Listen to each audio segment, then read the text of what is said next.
Uh, if you get scared looking at IP version 4 address, I would ask you to wait until you see IP version 6, an example of which is this. Well, don't worry, IP address is not that difficult. Once we understand the basics, IP addressing is very easy. Just because IP version 6 is coming, do not neglect IP version 4, because I think personally IP version 4 is going to be around for a very long time. And like you know, IP version 6 is included in the new syllabus of CCNA. So we would be dealing with IP version 6, but in a later video. For now, we would be dealing with only IP version 4.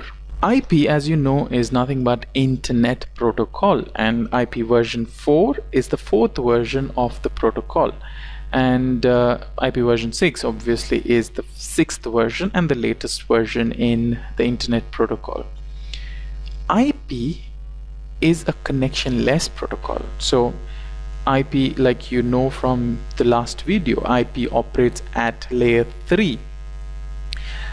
So the connectionless and data sequencing and all these things happen on a layer 4 protocol called TCP, which we learned in the last video. Right, let's go down and look at IP4 in detail. Most of us have seen this screen. A Windows user would have seen screen that's on your left, and a Mac user would have seen a screen that's on your right. This is where you do all your IP address configurations, and most of us just copied whatever addresses in subnet mask and default gateways given to us by an administrator or a colleague, and really didn't know what those numbers really meant. But this video today will explain what an IP address is and how they work. An IP address is typically a number separated by dots, and whenever we talk about IP addresses, three information that go hand in hand are IP address, subnet mask, and gateway. Like you saw on the previous screen, the gateway is sometimes also called as a router. An IP address consists of 4 octet. Now you might ask, what is an octet? An octet is nothing but a group of 8. So you might ask, what group of 8? To understand that, we need to understand what an IP address really is. To a computer and to all the network devices, an IP address is seen like this. This is nothing but binary representation of the IP address. But since humans like you and I do not have the capacity to remember a number like this, it is made easy for us by converting these binary numbers to a decimal form like this.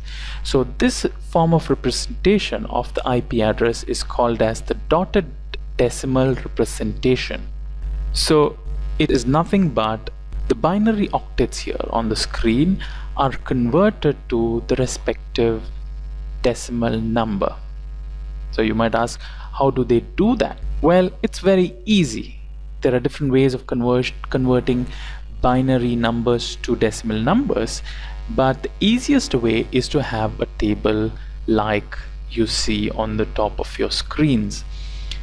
It's a 8-column table starting from 1 from the right. It goes to 2, you keep doubling it, 4, 8, 16, 32, 64, and 128.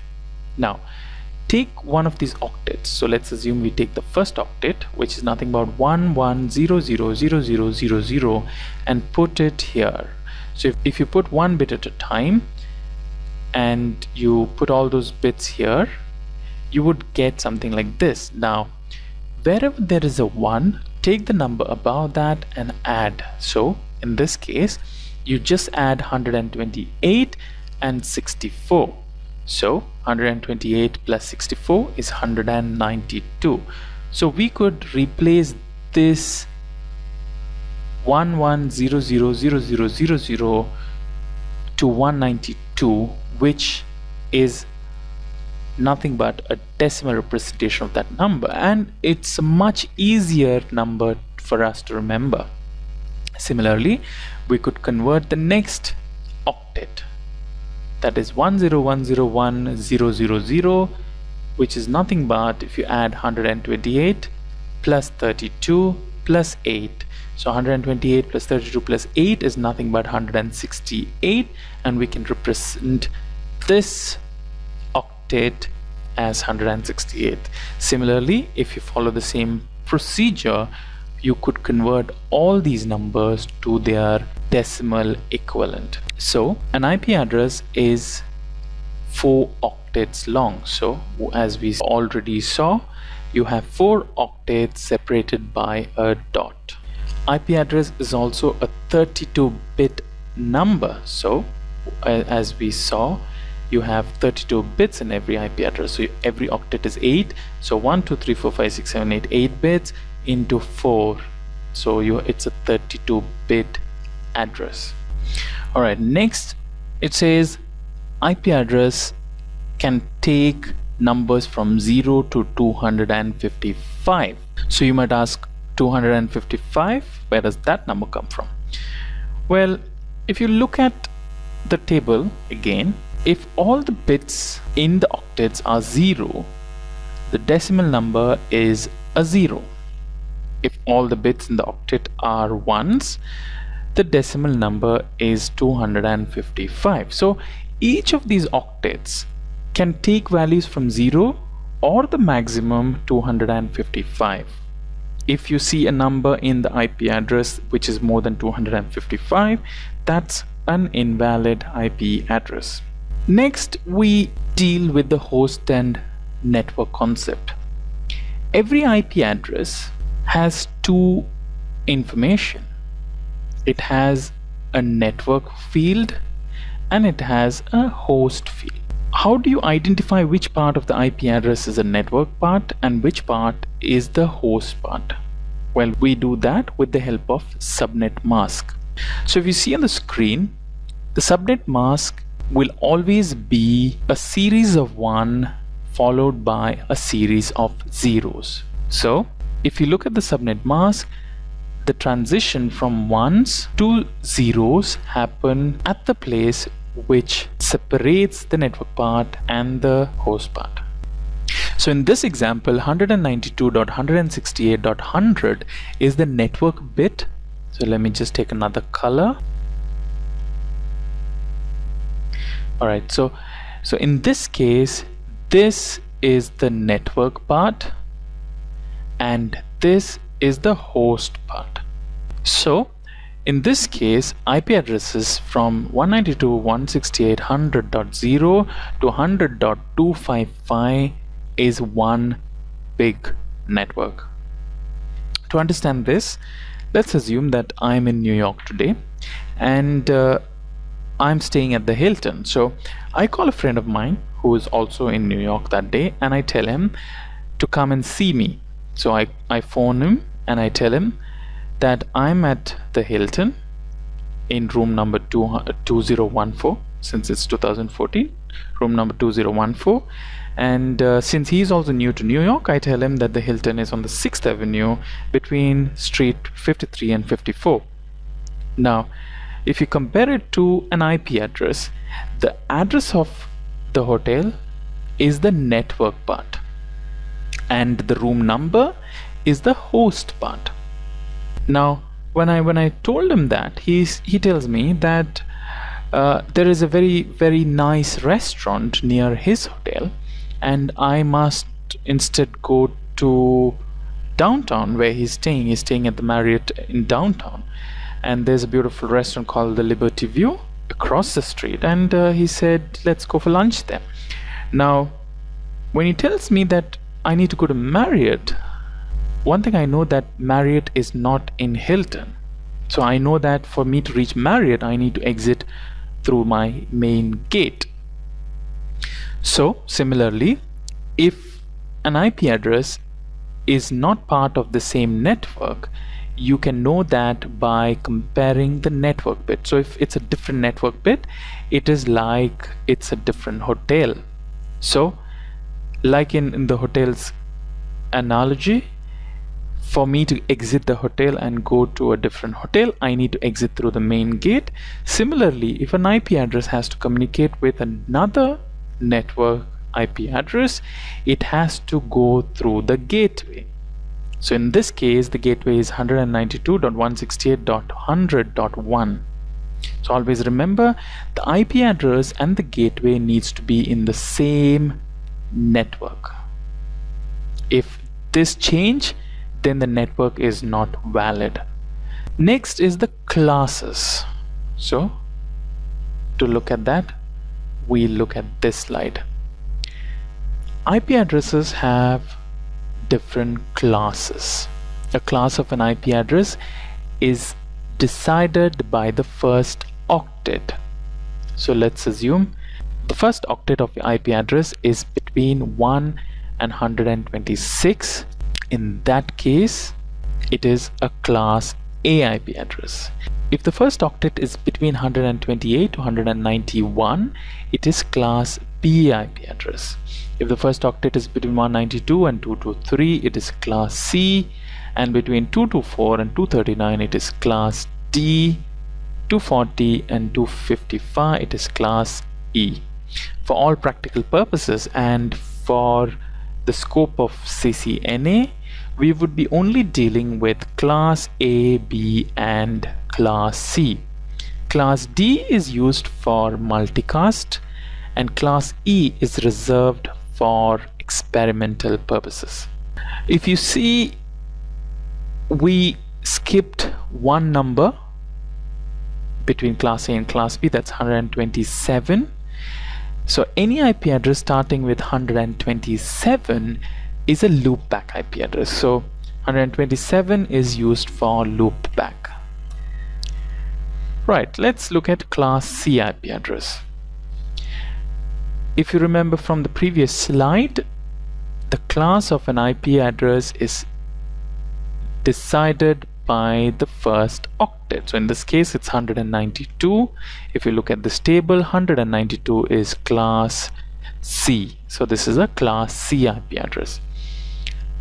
We spoke about subnet mask deciding between network and hosts, but I'm sure you must have asked, how do we know what the subnet mask is?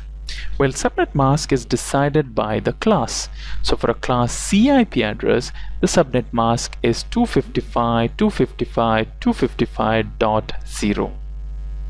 So if you represent the subnet mask in binary form, it would be this. And like we already know, this separation separates the network and the host bit. So in this case, 192.168.100 is the network part and 225 is the host part. Another way of representing this IP address is by putting a slash. So when I say 192.168.100.225/24, it means that the subnet mask has 24 ones. So 24 ones is nothing but class C IP address. Also, when the host is 0, that is the first IP address in the network, it is called the network ID. And if the host bit goes to all ones, that is 255, it becomes the broadcast ID. So in this case, 192.168.100.0 is the network ID, and 192.168.100.255, which is the last IP in this network, is the broadcast ID. So valid IP addresses in this network are from 1 to 254. So to know how many valid IP addresses are there in this network, we use the formula 2 to the power number of host bits. So in this case, number of host bits are the number of zeros, and in this case it is 8. So 2 to the power 8 minus 2 is nothing but 254 host or valid rooms in the case of the hotel analogy. So if you take the hotel analogy, it is like a hotel with 254 rooms. So this is room number 225. So if there is another room called 226, we can communicate with each other because they're all part of the same building. Also remember, like we discussed earlier, the gateway has to be part of the same network or same hotel in our hotel analogy. So if the gateway is 192.168.99.1 or 102.1, this will not work. The IP address and the gateway should have the same network. Alright, now let's look at class B. Class B, again, if you look at the first octet of the IP address, it's 172, and from the table we know 172 is a class B IP address. So class B IP address will have a subnet mask of 255.255.0.0. If you remember from class C had 3 255s, but class B has 2 255. So if we convert the subnet mask into the binary form, this is how it looks. And like we discussed earlier, this is represented as /16 because it has 16 ones. And again, like we already know, the separation happens here. So 172.123 is the network bit and 100.225 is the host bit. So the network ID is nothing but making the host ID 0. So 172.123.0.0 is the network ID, and the broadcast ID is by making the host bits all ones. So broadcast ID is nothing but 172.123.255.255. Valid IPs are between 172.123.0.0 to 172.123.255.254. How do we know how many IP addresses are there that's valid? We use the same formula. So number of host bits are 16. So 2 to the power 16 minus 2 is 65,534. Now that's a very, very big number. So if you go with the hotel analogy, we see that to have 65,534 rooms, it is going to be very difficult to manage. And that is exactly why we have a concept called subnetting, which is nothing but taking a massive network and breaking it into smaller manageable forms. Cisco says the ideal number of hosts per network should not be more than 500, because they say anything more than 500, the broadcast traffic is going to be so massive that the network is going to be very, very inefficient. So that's why we use subnetting, and we break this massive network into smaller segments.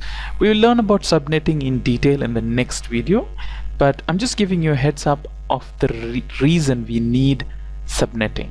Now we go to class A. Again, with the same rule, we look at the first octet and we see it is 100, and we know 100 is part of class A. So class A will have a subnet mask of 255. If you remember, class B had 255.255 and class C had 255, 255, 255. So class A has only one 255. The first octet is 255. And if you convert it into binary, it looks something like this. So as we know from what we know so far, this will be the separation between network and host. So anything with 100 is part of this network, and this is also represented as /8 network because it has 8 bits as ones in the subnet mask. Again, if you look at the network ID, which is nothing but making all the network bits in the IP address as zeros, so in this case it's 100.0.0.0 as the first IP address of this network, and the broadcast ID is nothing but making all the host bits as ones. So it is 100.255.255.255 is the broadcast ID. Valid IPs are between 100.0.0.1 to 100.255.255.254. So if you know it, the IP address will go from 100.0.0.1 to 0.2, 0.3, 0.4. It goes up to 0.255, and then it will carry over. So it will become 100.0.1.0, then it will become 1.1, 1.2, 1.3, 1.4. It will go up to 1.255. Again, 1 will get carried over, so it will become 2.0, 2.1, 2.2, 2.3, and it goes on and on until it becomes 255.255.254. To know how many valid IP addresses are there in this range, we use the same formula. The number of zeros, so 2 to the power number of 0, which is nothing but 200, which is nothing but 2 to the power 24, minus 2 to deduct this first and the last IP, and we get a number 2,097,150, which is nothing but a massive network. Well, even if you compare it with our hotel analogy, it is absolutely impossible to control a hotel of this size. So similarly, if to control a network of this size, having 2,097,150 devices or hosts, it is very inefficient, and that is exactly why we will use subnet, like you will see in the next video. So again, gateway will be anything with 100, and only if it is part of the same network it can communicate to the gateway. And like we already discussed, gateway is used to go to a different network. So if this IP address 100 dot something needs to go to another address called 99 dot something, it has to first communicate the gateway, and the gateway, using routers and other devices in between, will route the packet to 99 dot something address. We will learn about routers in the latest part of the series, but remember, if you have to communicate with a different IP address, you have to go through the gateway, like our example of the hotel, that when I had to go out of my hotel to visit my friend who's in a different hotel, I had to exit through my main gate, and my main gate is part of my hotel, and that is why the gateway also needs to be part of the same network. I think that makes sense, and that's a lot of information. I'm sure I have tried to put it very simple, but you can always write into me, or you can comment on the section below if you have any doubts, and we can always discuss. And I'm expecting a lot of questions for this video, because let's be honest, IP address is easy, but it's not straightforward. I mean, it is confusing, but once you get the concepts right, it's very easy. You can do almost everything in your mind. Right, now it's the time to test your knowledge. Look at this IP address and look at that gateway, and I want all of y'all to take 5 seconds, 10 seconds. You can pause this video and tell me if it is valid. Look at the gateway. Maybe the gateway is wrong, or maybe the IP address itself is wrong. Have a look and tell if it is valid. So how do we do that? I'm hoping that you already paused and you have an answer in your mind, but let me explain how to do it. First, we look at the first octet. So we see 133, and 133 is class B. If it is class B, this is the division. So if this is the division, this part has to be same with the gateway. Is it same with the gateway? No, the gateway is in a different network, so it is wrong. So if you see, this is the first ID, this is the last ID, or the network ID and the broadcast ID, and the valid IP addresses are between these ranges, but our gateway is wrong and it is not valid. Brilliant. Now let's look at another example. 192.168.100.315, 192.168.100.1. Pause this video and let me know if it is valid. 192 is a class C IP address. Very good. If it is class C IP address, the division is here. So is it same? If you check, 192.168.100 is same, so that's all right. But is this a valid host? What did I say? IP addresses can take from 0 to 255, but this 315 is not a valid IP address. I'm sure you didn't catch. I'm sure most of y'all didn't catch that. Right, I think that's about all the information I wanted to share in this video. Go through this cloud map and see if you understood all the concepts mentioned here. Please feel free to watch this video as many times as you want. And like I mentioned, if this video helped you, or if any of these videos helped you, please do not forget to share it with your social media contacts, social media platforms, and please like our video, subscribe to our YouTube channel, and the more activities you do on our video channel, it will promote our video and a lot of people will get benefited.